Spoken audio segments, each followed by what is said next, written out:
Autoline Daily is brought to you by Bridgestone, passion for excellence. Dow Automotive Systems, improving durability and increasing design flexibility with Betamate structural adhesives at dowbetamate.com. And by Hyundai. Experience the 2011 Hyundai Sonata today at hyundaisonata.com. This is Autoline Daily for May 24th, 2011, and now the news. For more than 50 years, the Arabian Peninsula has fueled the modern world, but the easy pickens are rapidly becoming slim pickens. According to the Wall Street Journal, supplies of high-quality light oil that's easy to drill are starting to dry up. So, Saudi Arabia and Kuwait are turning to the billions of barrels of heavy petroleum still trapped beneath the desert. This stuff can be as thick as molasses, which makes it harder and more expensive to access and refine.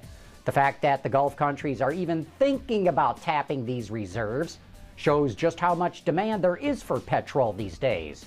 To be fair, heavy oil is still an abundant resource in the Middle East. Experts estimate there are nearly 80 billion recoverable barrels of this stuff laying around.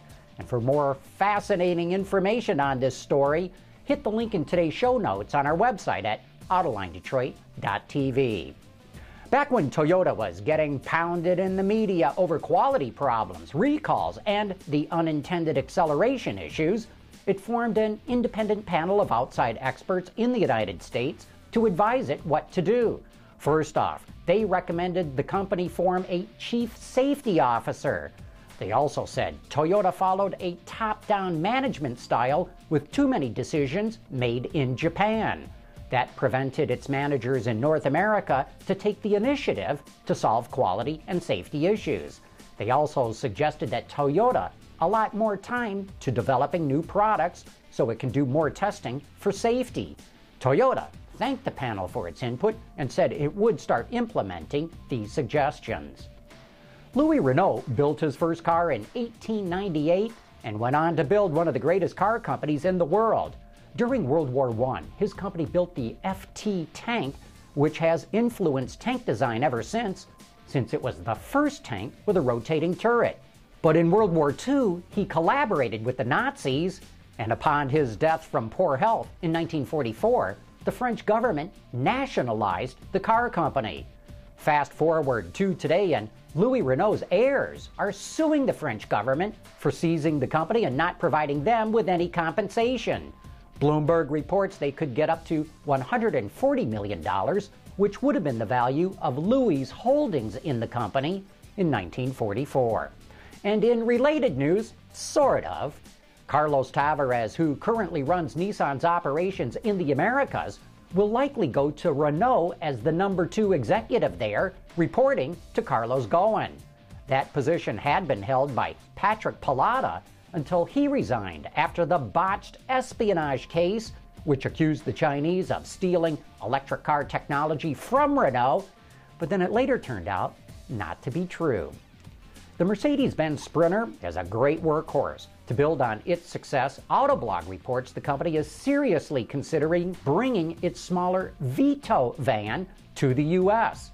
For a little perspective, this thing is a little bit bigger than a Transit Connect, but smaller than an E-Series.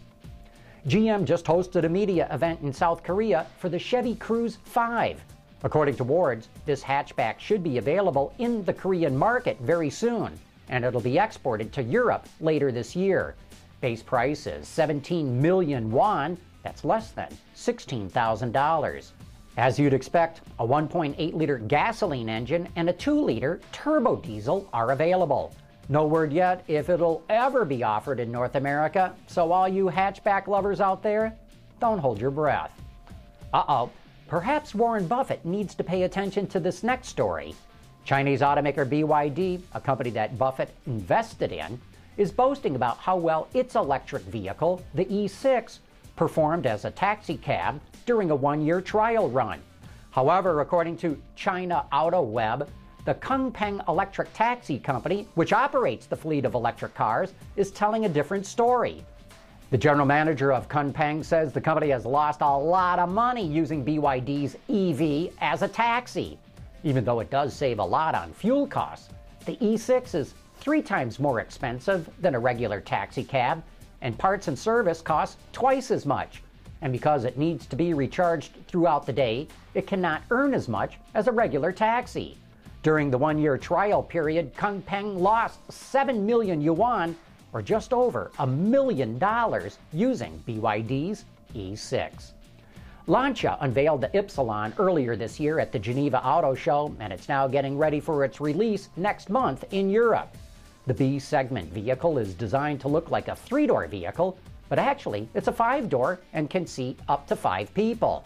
The Epsilon is available with 3 different engines, a gasoline one, a turbo diesel, and a bi-fuel one that can run on gasoline or LPG.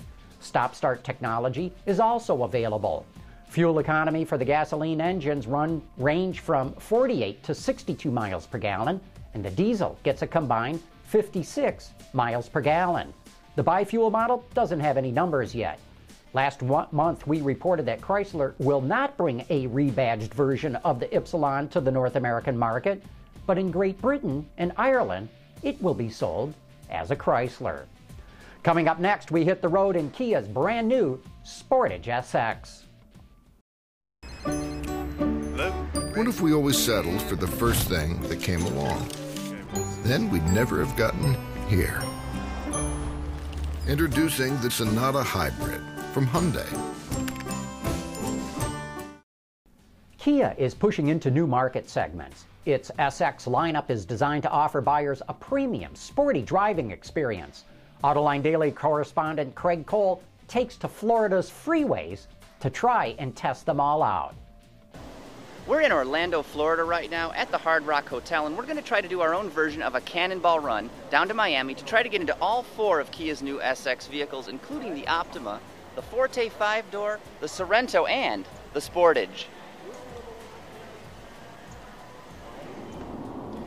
We're pounding down the miles on Florida's Turnpike right now. We're about a third of the way to Miami from Orlando, and so far we've only seen about 1 other vehicle from our group. It was a Sportage, so either we're lost or everyone else is.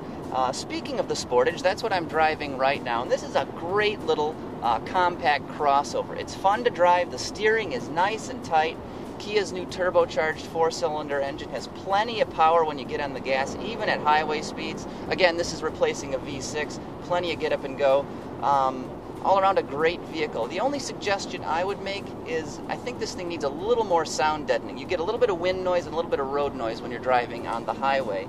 But other than that, it's a solid offering in the class.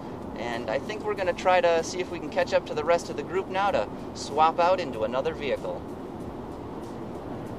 Well, we are striking out today. We're about 120 miles away from Miami's Homestead Speedway, and we've been passed by about 3 other Kia SX vehicles, all of them Sportages. I'd really like to swap cars and get some seat time in the Forte 5-door or the Optima Turbo, but we're just not having any luck today.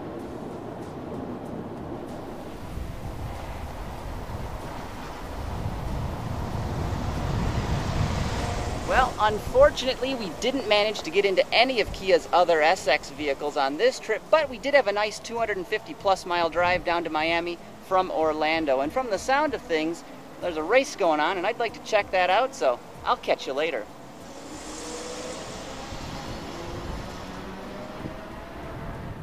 Thanks for that feature, Craig. And that is today's report on the top news in the global automotive industry. Thanks for watching. We'll see you tomorrow.